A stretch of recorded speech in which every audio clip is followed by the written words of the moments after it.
ces 20 minutes de vidéo ou moins de 20 minutes de vidéo vont littéralement changer ta vie. Il n'y a pas de cut, il n'y a pas de montage, c'est chill, j'ai même pas de trépied actuellement. Le bruit du ventilateur, je verrai si je pourrais arranger ça avant de te la poster sur YouTube. Sinon, ces 20 minutes de vidéo, c'est pour apprendre comment hacker ton cerveau pour réussir. On te parle tout le temps de hacker ton cerveau, la puissance du subconscient, euh, le cerveau est un peu émetteur, récepteur, mais tu n'as vraiment jamais rien compris. Et je vais te dire exactement quoi faire et en combien d'étapes tu pourras tout simplement créer ce shift-là. Et pourquoi on te dit que ton cerveau peut te faire réussir comme ton cerveau, il peut te faire échouer. Et donc, pour comprendre ça, on entre dans le mindset, l'état d'esprit et la relation entre le succès et le subconscient, tout simplement. Et donc, si tu veux arriver à réussir ta vie dans peu importe les domaines de ta vie, sport, business, relations, whatever you want, il faut absolument que tu fasses ces trois changements de paradigme-là. Donc, c'est quoi un paradigme? Je t'explique plus tard, mais d'abord, le premier paradigme, c'est que tu dois comprendre que la seule chose qui t'empêche d'atteindre tes objectifs, c'est ton cerveau. Ton cerveau peut te faire réussir comme il peut te faire échouer. En fait, le cerveau, c'est le truc ou la chose la plus magnifique, la plus incroyable que Dieu ait mis en l'être humain, bon, à part le cœur, bien sûr. Et donc, le cerveau, c'est un poste émetteur-récepteur de fréquences. En fait, c'est comme une radio qui émet des fréquences et qui reçoit aussi des fréquences. Tu prends l'exemple d'une chaîne de télévision de ton pays, par exemple, tu te demandes pas comment ça se fait que quelqu'un qui est au nord du pays et que la direction générale de la chaîne est peut-être au sud du pays, mais ils arrivent à communiquer, ils arrivent à faire des émissions au sud du pays et toi là-bas, tu arrives à tout simplement recevoir ces émissions-là, à tout simplement visualiser ou à tout simplement entendre. C'est des fréquences, c'est des vibrations qui s'émettent. Donc, c'est la même chose que le cerveau.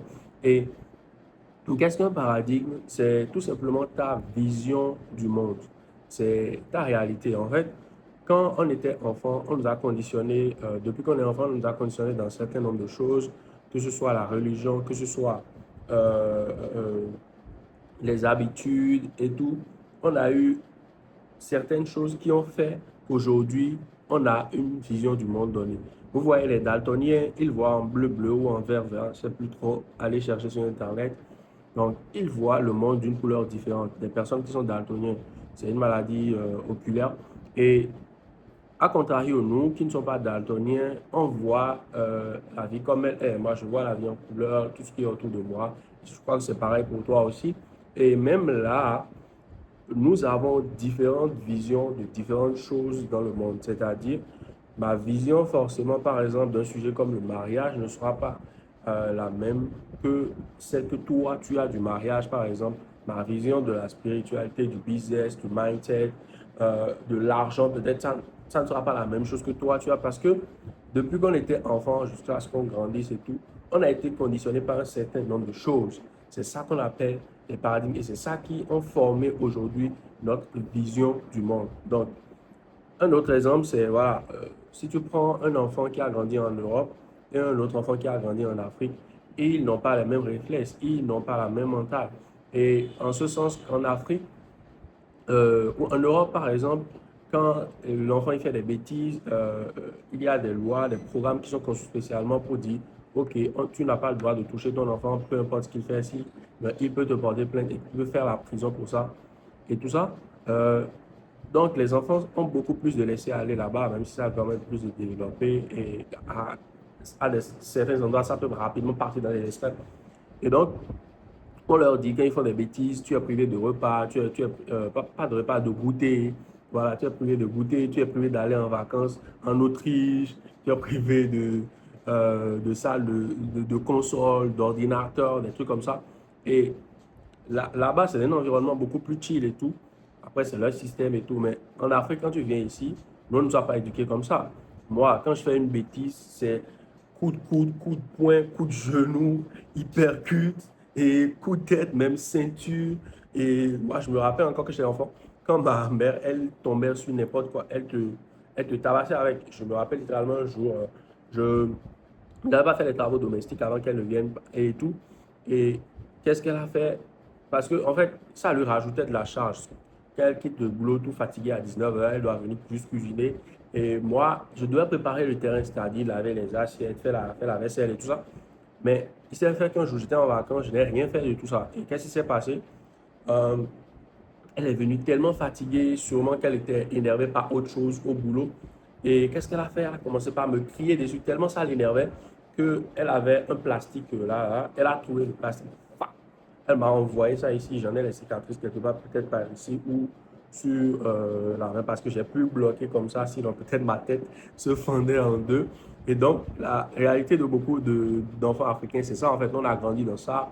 On sait qu'il y a un certain nombre de choses, un certain nombre de bêtises qu'il ne faut pas faire, des trucs qu'il ne faut pas dire à ses parents. Et par exemple, les enfants en Europe, ils ne connaissent pas ça, en fait.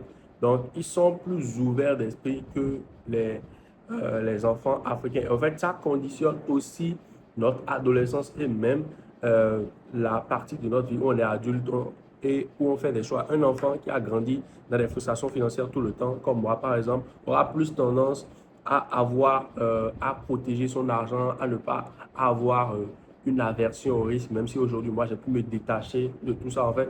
Et en Afrique, c'est généralement ça. Tu auras peur de perdre de l'argent quand tu commences pas à gagner de l'argent. Or, en Europe, c'est peut-être pas ça. Et après, ils ont d'autres systèmes là-bas qui leur permettent de, voilà, d'être vraiment chill, d'être vraiment à l'aise, de ne pas se plaindre et tout. Mais en Afrique, tu sais que si tu ne fais pas d'argent, ce sera très, très compliqué pour toi. Peut-être que ce n'est pas la réalité de certaines personnes en Europe. C'est pas que je fais une comparaison où je dis que tout ce qui est en Occident, tout ce qui est en Europe est mauvais. Faut pas se mentir, la majorité d'entre nous ici adorent l'Occident, adorent les US, l'Amérique et tout ça. On copie même énormément de leur système, de leur concept. Et même moi, le premier en marketing. Donc, je ne crache pas sur ce qui se fait là-bas.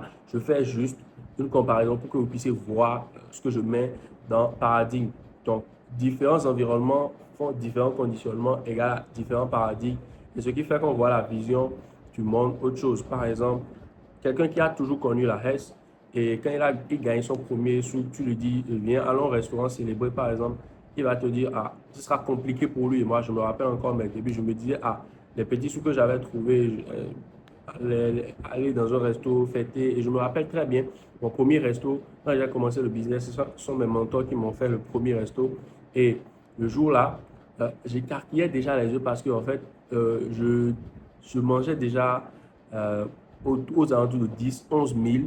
Et c'était chaud sur moi. J'avais le cœur qui battait la chamade. Je me disais, mais je vais payer ça comment et tout. Et finalement, ils m'ont dit, vas-y, c'est nous qui offrons et tout. J'étais choqué. Vraiment, j'étais choqué, genre, comment on pourrait dépenser autant pour tout simplement manger parce que c'était nouveau pour moi. Et en fait, c'était pas forcément eux leur réalité parce qu'ils avaient déjà passé ce step-là et tout. Et donc, ça peut te faire voir tout ce qu'on appelle paradigme. Un paradigme, c'est tout simplement ton conditionnement qui fait qu'aujourd'hui, tu as intégré certaines informations et tu vis. Ce sont tes habitudes de vie. Et donc, il faut comprendre qu'aujourd'hui, euh, comment naissent nos paradigmes? C'est tout simplement à partir de notre cerveau. Et notre cerveau, il est caractérisé en trois grandes phases, en trois grandes parties, si je peux le dire ainsi, ou en deux petites parties et une grande partie. La première partie, c'est l'esprit conscient qui se retrouve ici, devant le cerveau. En neurosciences, ils vont l'appeler par des noms bizarres que je n'ai forcément pas envie de maîtriser. L'objectif, c'est de rendre l'information la plus facile possible et tout. Donc, ici, tu as l'esprit conscient qui est caricaturé par un singe bleu et un singe rouge. Et le singe bleu, il est responsable de tes émotions, de tes sentiments. Et le singe rouge, il est responsable de tes pensées. C'est ton esprit logique. C'est ce qu'on appelle l'esprit logique et l'esprit émotionnel qui sont guidés par, en fait, la foi. Et en fait, ces deux esprits-là, c'est l'esprit émotionnel, c'est cet esprit-là qui va te dire, vas-y, tu peux encore dormir un peu, vas-y, tu peux encore manger de la pizza. Or, il sait pertinemment que, en fait, il sait pertinemment que tu es en surpoids, obésité morbide et que c'est quelque chose que tu devrais absolument pas manger en cet instant-là. Tu dois te mettre peut-être au régime. C'est cet esprit émotionnel-là qui veut rester dans le confort et tout. Et tout. Et à contrario, l'esprit logique, il sait que ce que tu fais, c'est pas bien et c'est ce qui guide souvent tes pensées. C'est l'esprit qui va te dire peut-être, est-ce que voilà, ce qu'il est en train de te proposer là, c'est une bonne affaire? Est-ce que voilà, ce que tu es en train de faire là, c'est pas bien pour toi? Reviens à la raison et tout. Mais être humain, on est des êtres émotionnels, on a plus tendance à pencher pour l'émotionnel que la logique. Mais l'esprit conscient, la plus grande capacité de notre esprit conscient, c'est celle à prendre des décisions. Je reviendrai un peu plus tard, toujours dans cette vidéo. Et donc, pour te faire une caricature de ton esprit conscient, c'est ça. Il y a le côté émotionnel et le côté logique.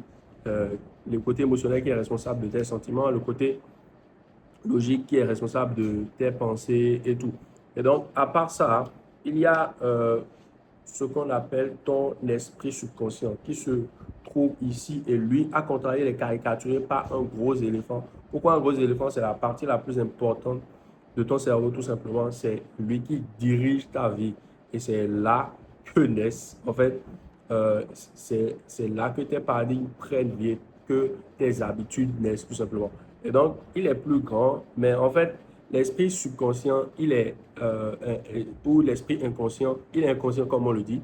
Donc, il accepte juste ce que toi, tu lui envoies comme information, information qui a déjà été traitée par l'esprit conscient et qui peut-être a tourné, qui a forcément tourné et que tu t'es répété, tu t'es ruminé plusieurs fois. Et ça, le fait de ruminer une information, de la traiter, de l'envoyer plusieurs fois à ton cerveau, ça s'appelle quoi? Ça s'appelle le rythme hypnotique. Le rythme hypnotique, c'est tout simplement l'information, les pensées que tu as le plus souvent, les pensées que tu injectes souvent à ton esprit, à ton cerveau, tout simplement. Et donc, ce rythme hypnotique-là, à force d'être nourri par un type de pensée donné, ça peut être négatif ou positif, ça va tout simplement aller se loger dans ton subconscient. Et en fonction de si l'information est positive ou négative, tu auras des habitudes afférentes. Je prends par exemple, tu as envoyé l'information à ton cerveau que voilà, tu as un échec, tu as un échec. Et ça a tourné plusieurs fois, c'est ça a été ton rythme hypnotique pendant longtemps. Donc forcément, ton subconscient, il va l'accepter. Et en fait, tout ce que tu feras dans ta vie, tu seras forcément un échec. Et à contrario, la troisième partie, c'est l'esprit instinctif, c'est-à-dire, lui, il est représenté par un petit lézard. Il se trouve un peu derrière, quelque part ici, derrière la nuque, là. Et c'est lui qui est représenté par un petit lézard. C'est lui qui va injecter tout ce qui est peur et peur, friction et tout. Donc lui, il parle de façon crue, de façon cash, lui, il t'injecte juste des peurs. Lui, ça, c'est son rôle. Donc, tu as l'esprit conscient qui est représenté par deux petits singes, le singe bleu et le singe rouge. Le singe bleu, responsable de tes émotions, sentiments. Le singe rouge, responsable de ta logique, la rationalité, de tes pensées.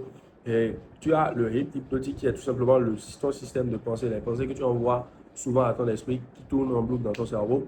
Et ici, là, en haut, là, tu as ton subconscient, ton esprit inconscient, tout simplement, celui qui dicte ta vie, qui guide tout ce que tu fais dans la vie.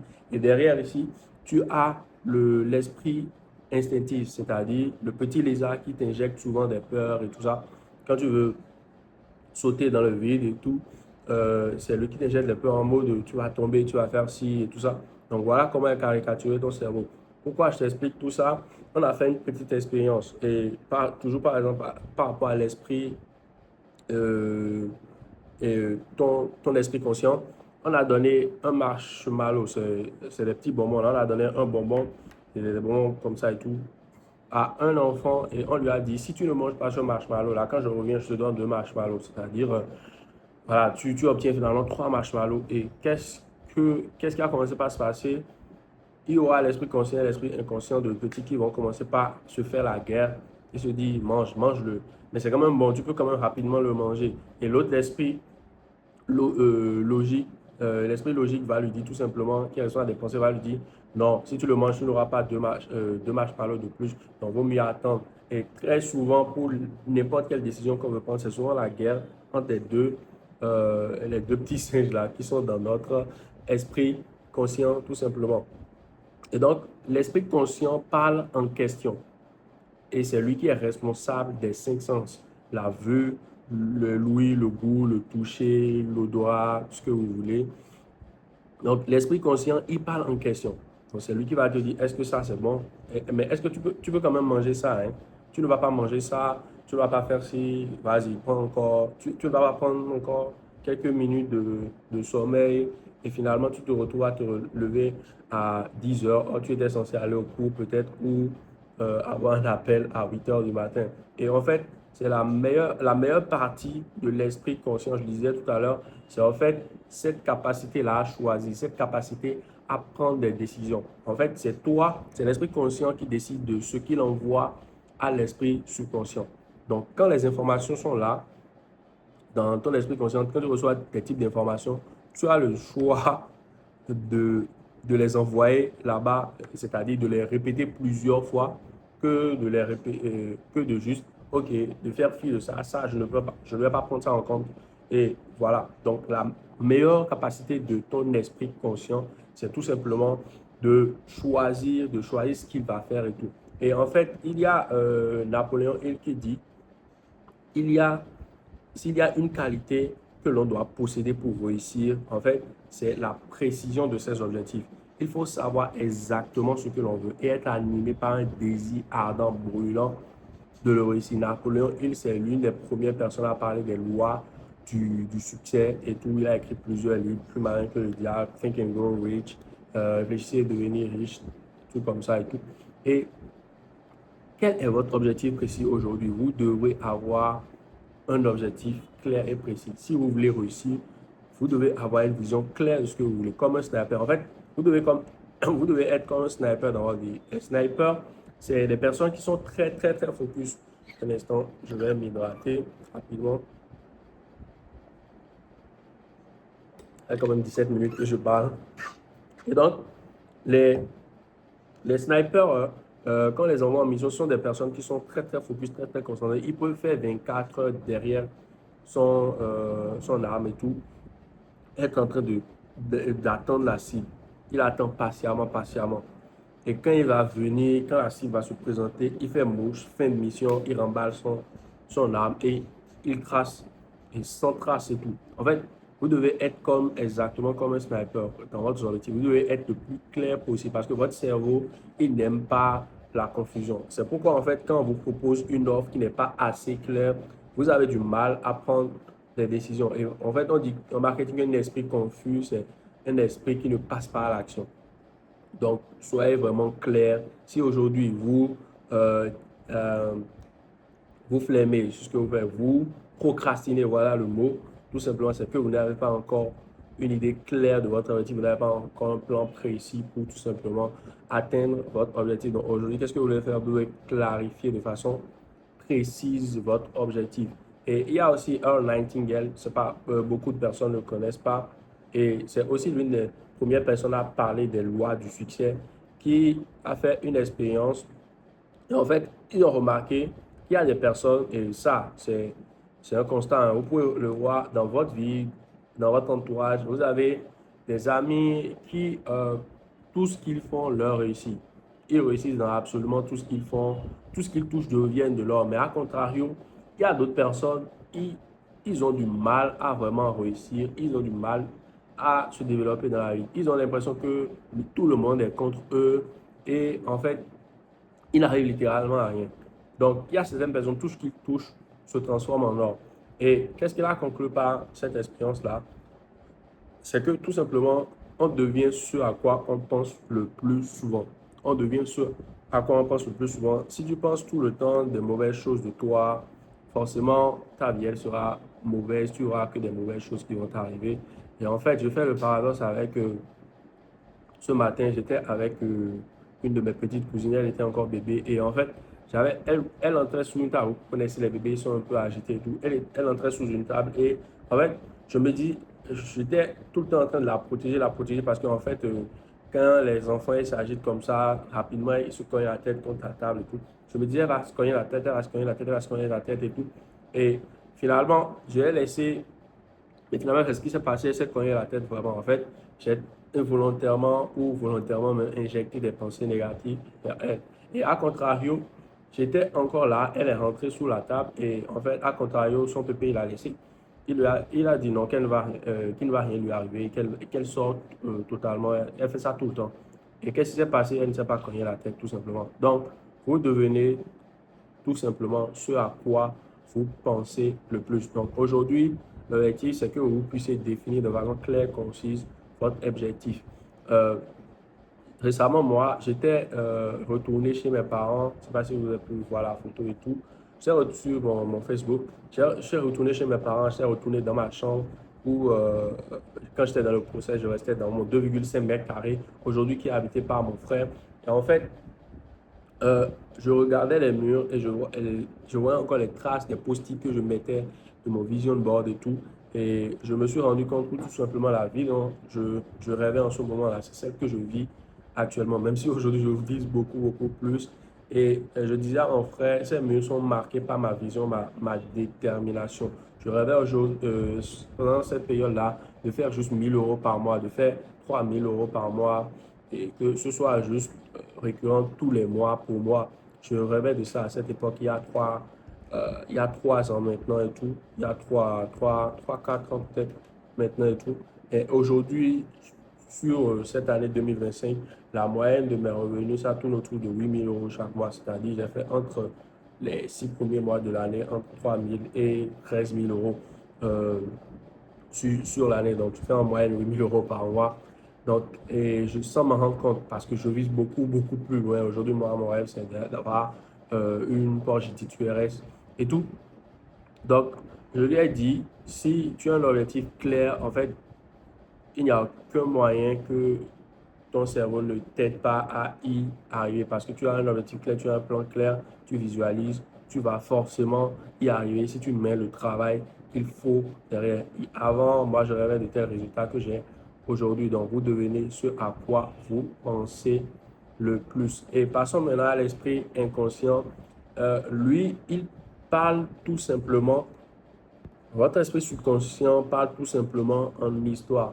Et pour hacker votre cerveau, il faut lui raconter des histoires. Vous ne vous dites pas, vous ne vous dites pas pourquoi est-ce que vous êtes plus à même, plus capable de retenir ou tout simplement de, comment je dirais, de vous rappeler du Congo-ça ou tout simplement de l'histoire folklorique que vous avez suivi sur TikTok il y a 3, 4 jours, même peut-être 2 semaines, que de vous rappeler peut-être des notes que vous avez prises à une conférence il y a peut-être 24 heures. Vous dites pourquoi, vous ne demandez pas pourquoi. Le pourquoi, tout simplement, la réponse, c'est que en fait, votre cerveau, il retient plus facilement les histoires. En fait. Quand vous parlez en histoire, on dit people love story. Les Anglais disent people love story. Quand vous parlez en histoire, en fait, quand l'information vient dans votre cerveau, elle doit traverser votre esprit conscient d'abord avant d'aller dans votre esprit inconscient. Mais en fait, quand vous parlez en histoire, quand vous racontez des histoires à votre cerveau, c'est que vous endormez les deux petits singes de votre esprit conscient là et littéralement, vous parlez directement à votre subconscient. Vous parlez aux gros éléphants qui dirigent votre vie. Donc aujourd'hui, le super hack pour réussir sa vie, pour faire intégrer à son cerveau les informations que vous voulez, c'est de tout simplement parler à votre cerveau en histoire. C'est pourquoi on dit aux personnes de faire des affirmations positives, affirmations ou affirmations positives tout le temps ou de décrire leur vie de rêve. En fait, quand on vous dit de faire un vision board, ce n'est pas tout simplement que vous faites des papiers, vous collez votre réalité future sur un mur. Non, c'est plus profond que ça. Vous peignez une histoire. Et en fait, le fait de visualiser ça, de voir ça tout le temps, envoie une caricature de l'histoire de votre vie de rêve à votre cerveau. Et plus vous êtes exposé à ça, plus vous faites accepter ça à votre esprit subconscient. Et c'est une histoire, même si l'histoire euh, n'est pas audible, c'est une histoire visuelle. Et en fait, plus de gens ont une mémoire visuelle que simplement une mémoire auditive. Après, ça dépend du type de mémoire que vous avez, mais il est plus facile de se rappeler de quelque chose qu'on a vu que juste de quelque chose, voilà, qu'on a entendu, même si on reçoit des millions de pensées tous les jours. Donc, aujourd'hui, le super hack, c'est de parler en histoire à votre esprit subconscient. Peu importe ce que vous avez envie de lui faire quoi, parlez-lui en histoire. Et c'est la même chose que en fait les influenceurs qui vous racontent des story time font. Et voilà, quand vous mettez sur des story time, vous suivez peut-être une story time d'1 heure et vous rappelez des détails de tout, c'est que ça intègre tout simplement votre subconscient. Et il a endormi votre esprit conscient. Et peut-être eux-mêmes, beaucoup ne le savent pas, mais en fait, c'est ce qui se passe. C'est pourquoi pour vendre, on fait ce qu'on appelle le storytelling, on endort l'esprit conscient et on parle directement au subconscient. Et quand on parle directement au subconscient de cette manière-là, c'est que le subconscient, une fois qu'il a capté l'information, une fois qu'il a eu l'information, il n'y a plus de, voilà, de retour en arrière, quoi. Il n'y a plus de, voilà, il a capté, il a eu l'information. C'est pourquoi beaucoup de personnes font des achats impulsifs quand ils sont sur Internet parce qu'il y a certains marketeurs qui maîtrisent tellement le storytelling que voilà, ils endorment totalement les deux petits signes dans l'esprit conscient des personnes et ils se retrouvent à payer des trucs peut-être qu'ils n'ont pas envie d'utiliser et ou des trucs qui sont qui vont forcément les aider mais que actuellement leur esprit conscient n'est pas tout simplement à même d'accepter. Et en fait, c'est là on va entrer dans les émotions, le ressenti. Et il est prouvé que votre cerveau ressent l'émotion de quelque chose d'une pensée 7 secondes avant que vous ne l'exprimez. C'est-à-dire, avant que je vous parle peut-être d'argent, votre cerveau a déjà ressenti un certain type d'émotion. Ça peut être de la joie, la gaieté, de la frustration, en fonction de vos paradigmes encore, bien sûr. Votre cerveau, vous ressentez les émotions avant même que je ne puisse envoyer ce type de pensée-là dans votre cerveau. Parce que quand je vous parle d'argent, par exemple, vous aurez des émotions différentes, totalement différentes des miennes. Il y aura certaines personnes qui auront de la frustration, peut-être. Moi, quand on parle d'argent, je sens heureux parce que l'argent, c'est quelque chose de bien. Je ne fais pas partie de la team des gens qui disent des pasteurs ou voilà, même il y a certains pasteurs qui aiment l'argent. Hein. Après, c'est pas mauvais en soi. L'argent est neutre, c'est une énergie. Tout c'est ce qu'on fait avec. Donc, on aura forcément différentes émotions et c'est la même chose pour absolument tout. Et tout ça a été forcément conditionné par vos paradigmes et tout. Et c'est pourquoi, qu'est-ce qui fait naître les paradigmes? C'est votre rythme hypnotique et votre inconscient comprend des histoires et cela passe par la répétition. En fait, le fait de répéter quelque chose plusieurs fois, ça devient votre rythme hypnotique. Ça peut être positif et ça peut être négatif. Donc, faites attention au type de pensée que vous envoyez. Donc, quand vous faites des affirmations, des affirmations positives, c'est en fait le fait de répéter, vous allez voir, c'est quelque chose de très populaire dans le milieu du développement personnel et tout ça. Quand on vous dit de faire les affirmations positives ou affirmations positives, en fait, je te dis tout à l'heure de affirmation et affirmation, c'est deux choses différentes. Affirmation, c'est des affirmations, mais posées sous forme de questions. Les affirmations positives, c'est tout simplement je suis libre, je suis riche, je suis heureux. Mais en fait, le problème avec les affirmations, c'est que quand ce n'est pas ta réalité, ton cerveau a du mal à l'accepter. Quand tu as déjà fait 18 ans, 20 ans de paradigme dans des mauvaises choses, dans des trucs qui ont créé ta réalité, quand tu commences par raconter à ton cerveau que je suis libre, je suis heureux, en fait, il n'arrive pas à comprendre, il n'arrive pas à intégrer. C'est pourquoi il y a certaines personnes qui font des affirmations pendant des années, mais ils n'ont aucun résultat, affirmation positive. Mais je fais affirmation positive, je fais visualisation. C'est tout simplement la raison. C'est parce que tu n'as pas encore, tu envoies juste des affirmations à ton cerveau. Tu dois envoyer des affirmations. Tu dois parler en histoire à ton cerveau inconscient pour qu'il puisse accepter. Mais en fait, l'information passe d'abord par ton cerveau inconscient. Et le cerveau inconscient, on l'a dit tout à l'heure, qu'on lui parle en question. Donc, les personnes, ce qu'ils doivent faire d'abord, c'est faire ce qu'on appelle des affirmations. Donc, poser des questions à leur cerveau. C'est en quoi est-ce que je suis libre et heureux aujourd'hui? En quoi est-ce que je gagne 50 millions d'euros cette année? En quoi est-ce que je gagne 10 000 euros par mois? En quoi est-ce que je vis avec la femme de mes rêves? En quoi est-ce que je suis heureux? En quoi est-ce que je suis bienveillant? En quoi est-ce que je suis gentil? Tout ce que vous voulez. Donc, vous devez d'abord commencer par ça. Les mythos gourous du développement personnel vous ont rabâché des affirmations, en fait, mais c'est étape par étape. Commencez déjà par les affirmations. C'est des affirmations, mais sous forme de questions que vous allez envoyer à votre esprit conscient. Mais le truc, c'est que quand vous envoyez des questions, vous parlez à votre esprit inconscient en question, il va commencer par chercher des réponses. Et donc, il va chercher toutes les choses pour lesquelles vous êtes tout simplement reconnaissant toutes les choses qui font que aujourd'hui vous êtes quand même un minimum heureux dans votre vie parce que vous n'êtes pas le plus malheureux de la terre. Hein. Il y a des gens qui sont mourants sur un lit d'hôpital, qui ont le cancer au stade terminal, mais aujourd'hui peut-être vous manquez d'argent, vous avez toutes vos facultés, vous êtes plus heureux que ces personnes-là. Ces personnes-là même veulent avoir votre santé et peut-être même être à la rue.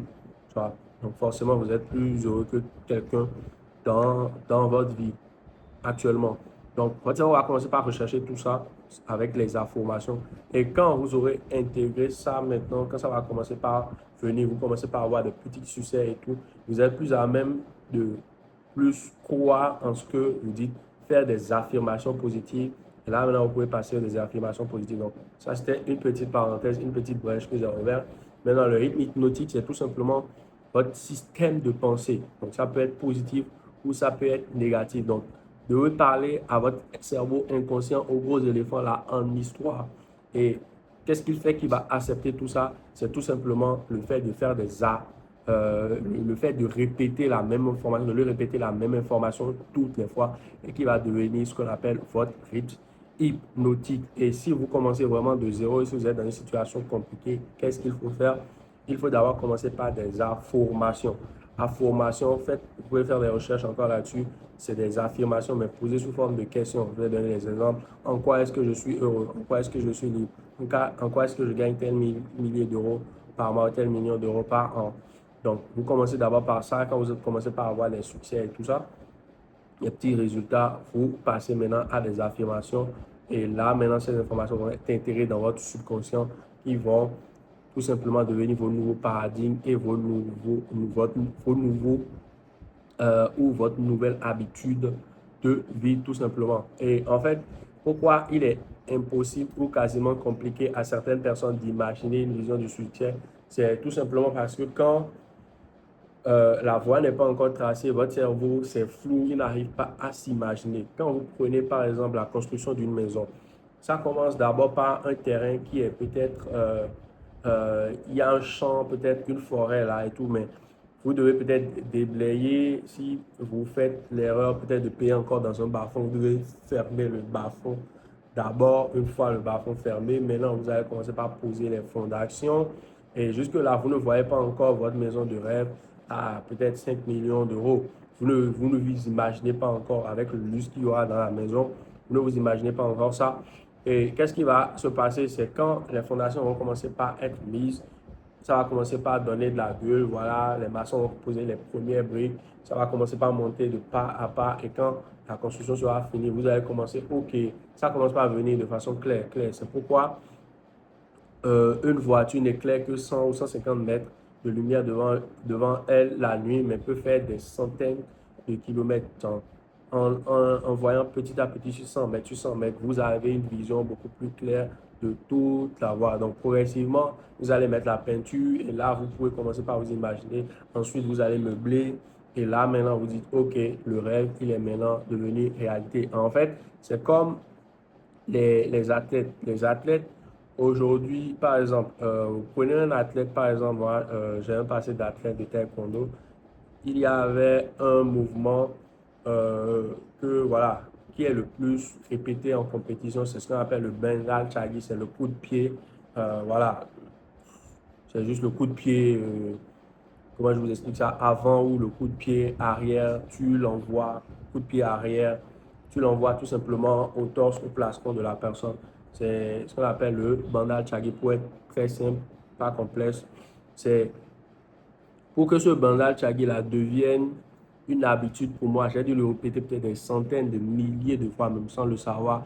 À chaque entraînement, peut-être faire 200, 300, 500 coups de bandal chagi parce qu'en fait, c'est le coup le plus exercé en compétition. Et une fois que je suis en compétition, une fois que j'étais en compétition, le bandal chagi, il venait tout seul. Et c'est en fait que ça. Et je me rappelle même, il fut un moment en 2022 où je compétissais encore. Qu'est-ce qui se passait?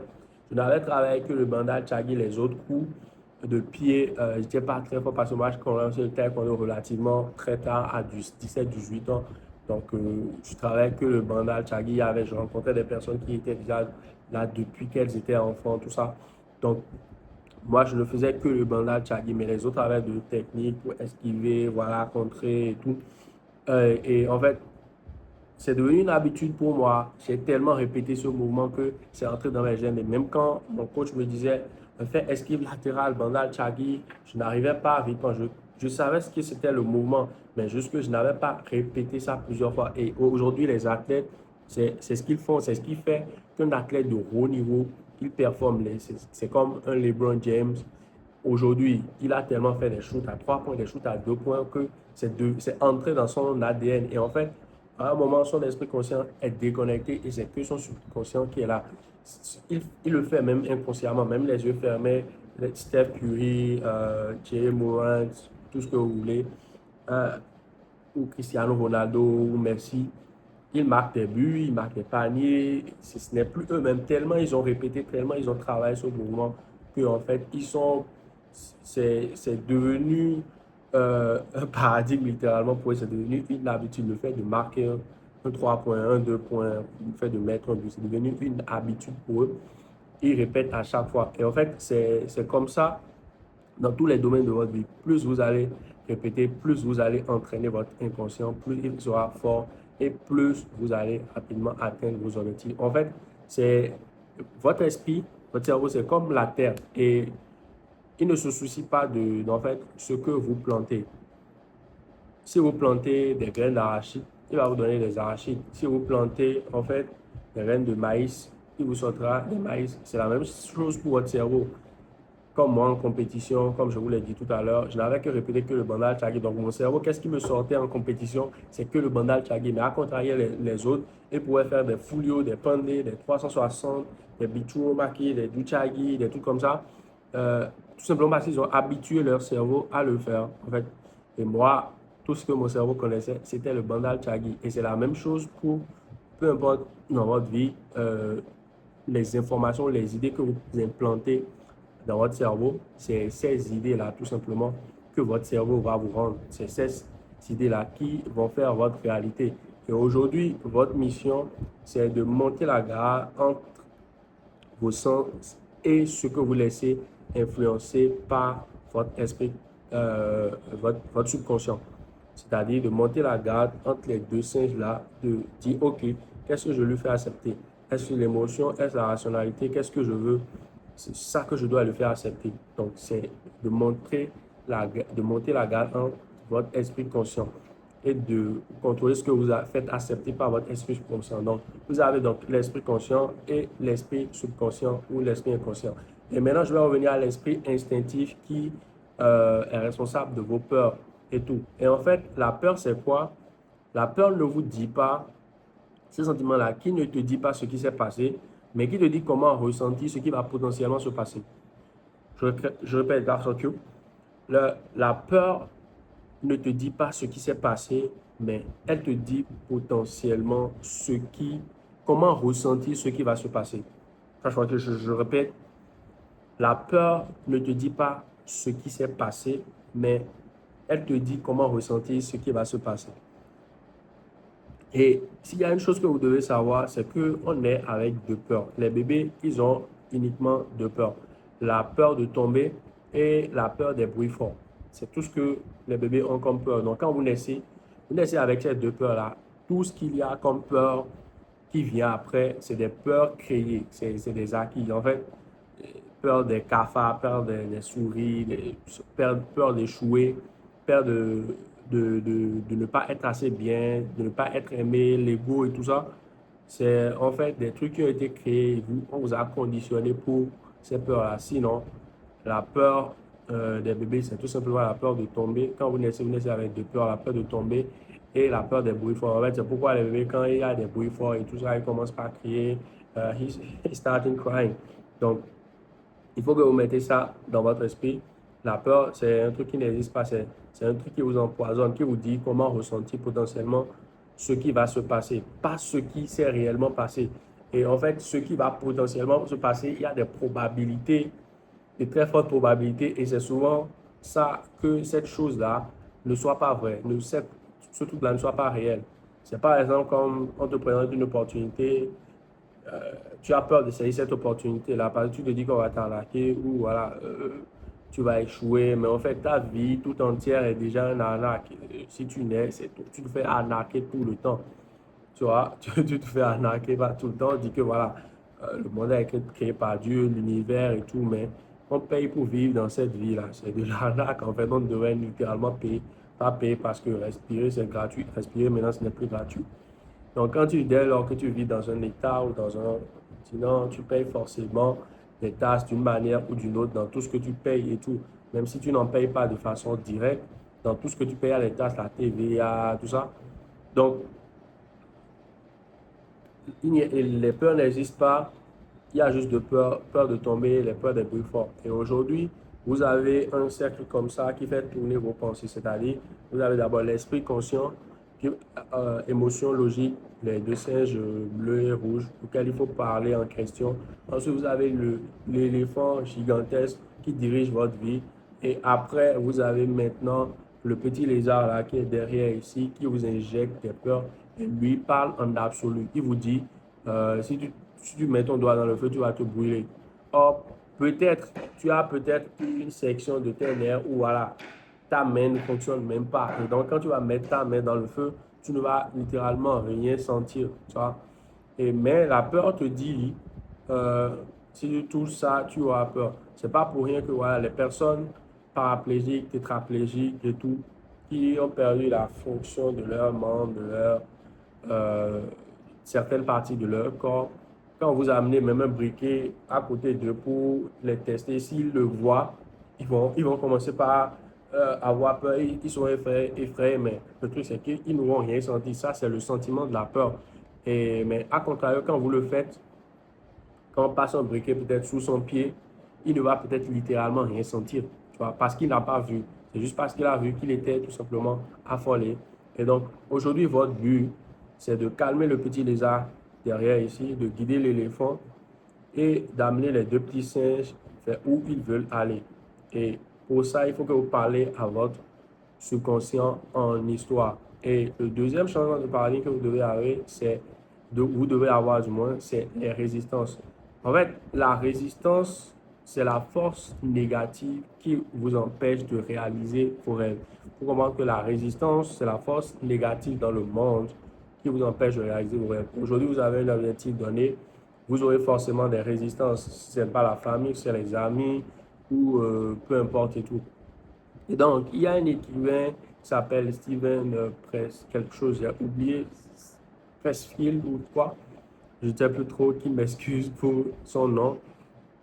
Il dit qu'il y a un secret que les écrivains connaissent et que les écrivains en herbe ignorent. Et le secret, en fait, c'est est le suivant. Ce n'est pas la partie écriture d'un livre qui est difficile.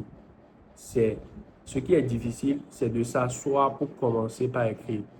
Et ce qui nous empêche de nous asseoir, c'est la résistance. Caricaturer là dans votre vie, aujourd'hui, ce n'est pas la peur de travailler pour atteindre tes objectifs ou d'utiliser tel véhicule transformationnel pour atteindre tes objectifs. Euh, ce n'est pas ça, en fait, qui te fait peur ou qui te donne la résistance, mais en fait, la résistance, c'est tout simplement le fait de te lancer, de t'asseoir. Par exemple, avant de faire cette vidéo, je devais la faire normalement depuis quelques jours, mais cette semaine, j'étais en challenge. Donc, il y avait pas mal de résistance pour cette vidéo, mais actuellement, je la fais. Actuellement, je suis à 44 minutes. Félicitations pour les personnes qui sont restées juste ici à m'écouter. Et donc, c'est ça en fait. Ce n'est pas de faire qui est compliqué, mais c'est de commencer. Donc, c'est pourquoi vous avez juste à commencer et voilà, ça va venir tout seul. En fait, retenez la résistance, c'est la force négative dans le monde qui vous empêche d'atteindre tout simplement vos objectifs. C'est pour ça, peu importe ce qu'on va vous donner, si vous n'arrivez pas à supprimer les résistances que vous avez, vous n'atteindrez jamais votre objectif, peu importe les ressources que vous aurez. Et c'est pourquoi aujourd'hui, vous avez des personnes qui ont des centaines de milliers d'e-books, des trucs qu'ils ont téléchargés, qui remplissent leur cloud ou leur drive sur leur téléphone, mais qui n'ont toujours pas atteint l'indépendance financière. C'est tout simplement qu'ils ont énormément de résistance. Résistance temporelle, résistance peut-être financière ou résistance structurelle et tout. Et en fait, c'est ça la peur en fait. La peur, il faut comprendre que c'est une résistance. Et l'objectif de la résistance, c'est de vous faire dévier. En fait, l'objectif de la résistance, c'est de vous faire dévier du droit chemin pour atteindre votre objectif. Et il y a Napoléon Hill toujours qui dit dans son livre Plus malin que le diable. En fait, c'est un livre où il a fait une discussion avec le diable et lui a posé la question de savoir quels sont les stratagèmes qu'il utilise tout simplement pour contrôler les humains. Et le diable lui répond, mon arme la plus puissante contre les humains, c'est qu'il établit des habitudes pour qu'ils puissent dévier. Et quelqu'un qui dévie, c'est quelqu'un qui accepte absolument tout ce que la vie met sur son chemin, qui fait tout et rien. C'est quelqu'un qui prend son téléphone pour envoyer un message à un prospect, mais qui tombe sur une vidéo TikTok et qui commence à scroller pendant 2 ans. 2 ans après, c'est abusé.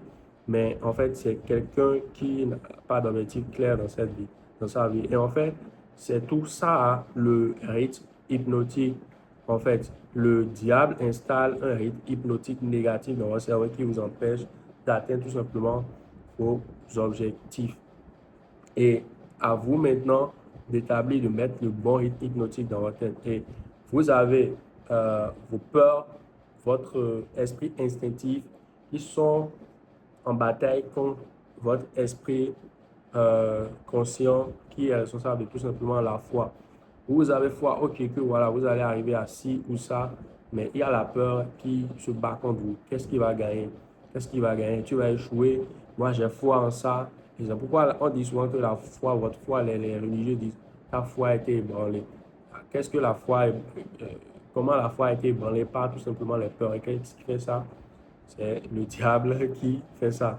Bon, après, le diable, c'est une caricature, en fait. Je ne vais pas rentrer dans des discours polémiques et tout ça, mais c'est juste une caricature voilà, de la chose, quoi. Et au milieu de tout ça, il y a votre subconscient qui, lui, il est neutre et qui attend tout simplement la décision que vous allez prendre grâce à votre foi, grâce à votre esprit conscient. Et en fait, il y a une chose, un navire est en sécurité dans un port, mais ce n'est pas l'endroit pour lequel il est fait pour rester. Je veux dire quoi par là? Vous êtes fait pour aller au contact, aller dans le feu. Quand je dis aller dans le feu, charbonner, faire des choses pour tout simplement atteindre votre objectif financier. Mais le moment, l'endroit où vous vous sentez le plus en sécurité, c'est dans votre zone de confort. Vous devez briser cette zone de confort-là. Ça va, vous êtes en sécurité dans votre zone de confort, mais est-ce que cette zone de confort-là, c'est l'endroit où vous devez être? Est-ce que cette situation, c'est dans laquelle vous devez rester? Non, je ne crois pas. Donc, bougez-vous maintenant et tout de suite. Et en fait, il y a deux types de personnes dans le monde. Ce qu'on appelle les drifters, les gens qui dévient. Faire un drift, c'est tout simplement en rapport avec un concept automobile. Tu es sur la ligne droite, tu commences pas à dévier, tu commences à faire des zigzags. Un drifter, c'est quelqu'un qui, en fait, Napoléon, qui est-ce que Napoléon, il appelle un drifter? C'est quelqu'un qui n'a pas d'objectif clair dans sa vie, réagit, qui réagit plus qu'il n'agit, voilà, qui tout simplement est facilement influencé, qui fuit la discipline et qui est esclave de ses doutes et de ses peurs. C'est quelqu'un qui est tout le temps dans son canapé, qui mange des snacks, des chips et qui ne passe pas souvent à l'action, qui ne saisit pas les opportunités. Mais à contrario, il y a les drivers. Ce que Napoléon il appelle les drivers, c'est qui les drivers? Un driver, c'est une personne qui est motivée, qui est concentrée, qui est animée par un but clair, qui est proactif, qui maîtrise ses pensées, ses habitudes et qui est absolument inarrêtable. Et ce sont les personnes qui avancent vraiment avec la foi, qui ont finalement réussi à dire à leur esprit conscient, à prendre une décision à leur esprit conscient, à le faire accepter à leur esprit subconscient. Et le truc, la triste réalité dans cette vie, c'est que vous avez 98% de drifters et 2% de drivers. C'est pourquoi 5% de la richesse mondiale ou 2% de la richesse mondiale pour 98% de la richesse mondiale est détenue par 2% des hommes. Après, ça peut être une statistique biaisée, mais il y a beaucoup plus de pauvres que de riches. Et tout ça, c'est le rythme hypnotique.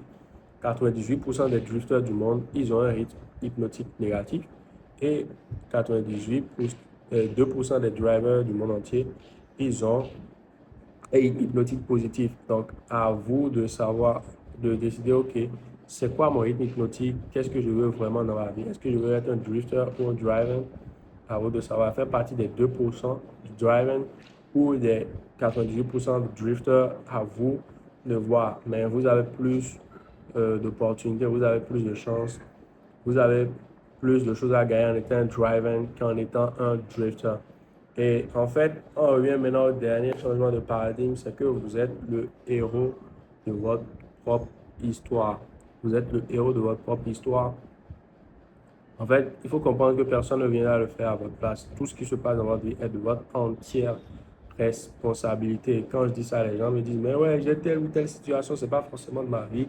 En fait, quand on dit tout ce qui se passe dans ta vie est de ton entière responsabilité, c'est que les situations arrivent comme elles sont. Les situations arrivent et tout.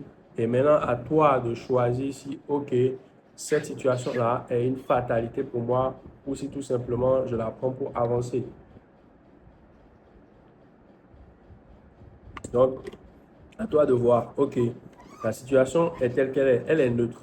Les situations ne sont ni mauvaises, elles ne sont ni bonnes. C'est toi qui décides tout simplement de ce que tu fais de ces situations-là. Tu vois?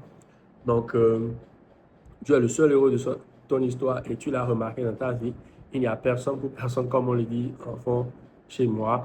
Tu es la seule personne qui pourra te sortir des merdes, des situations rocambolesques que tu vis actuellement. Personne ne va venir te sauver. Si tu crois en une amnistie ou voilà, quelque chose qui va tomber du ciel, si tu ne te bouges pas, absolument rien ne passera pour toi. Tu resteras dans ta vie de merde. Et ça, c'est juste un fait. Ce n'est pas des propos hautains, c'est juste ce qui est. En fait, beaucoup de personnes n'aiment pas entendre la vérité crue telle qu'elle est. Mais voilà, vous devez l'entendre. Si vous l'entendez de moi, il vaut mieux que vous l'entendez peut-être dans 10 ans ou que vous jouez tout simplement la carte du déni.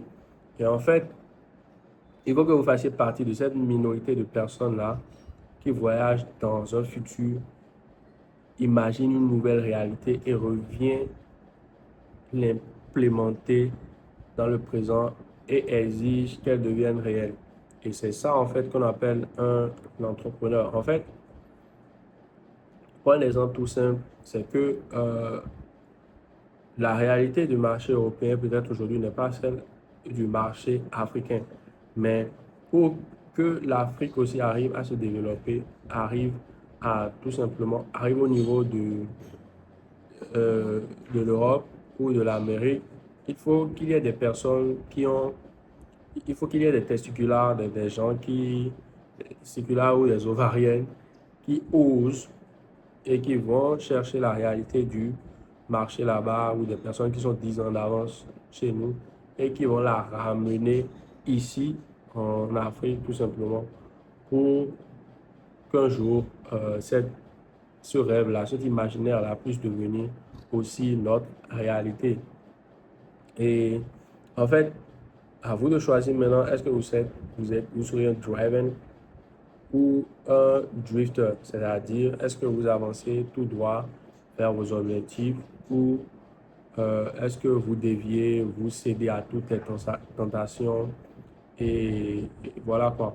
Donc je vais finir par cette citation de comment il s'appelle, Usain Bolt, qui plusieurs fois champion, médaille d'or aux Jeux Olympiques, qui s'est entraîné pendant 4 ans pour courir en 9 secondes, mais que les gens, ils abandonnent au bout de 2 ou 3 mois de difficultés. Vous devez répéter, les amis. Quand vous faites un truc, répétez, répétez, répétez. Et répétez dans le bon sens. Et là, c'est là que je dis souvent, perfect practice make perfect. Les gens vous disent, practice make perfect. Si vous pratiquez bien, vous aurez du succès. Si vous pratiquez, vous aurez du succès. Mais c'est totalement faux, c'est archi faux. Si tu pratiques mal, tu auras des mauvais résultats. Et encore là, revient le rythme hypnotique. Si tu fais la même chose plusieurs fois, la folie, ce serait de s'attendre à un résultat différent. Ça, c'est Albert Einstein qui le dit. Donc, perfect practice, pratiquez bien dans le bon sens et euh, vous aurez tout simplement les bons résultats. Et cela passe par la répétition. Et s'il y a une chose entre la médiocrité et l'expertise, c'est tout simplement la répétition. Vous pouvez être nul comme vous voulez aujourd'hui, mais si vous voulez devenir expert ou devenir excellent dans ce que vous faites, c'est tout simplement qu'il faut répéter, répéter la même chose plusieurs fois. Voilà, j'ai fait 55 minutes, je devrais faire à la base 20 minutes, mais c'est quand même la bonne valeur. Prenez-en de la graine, on se dit à très vite, ciao.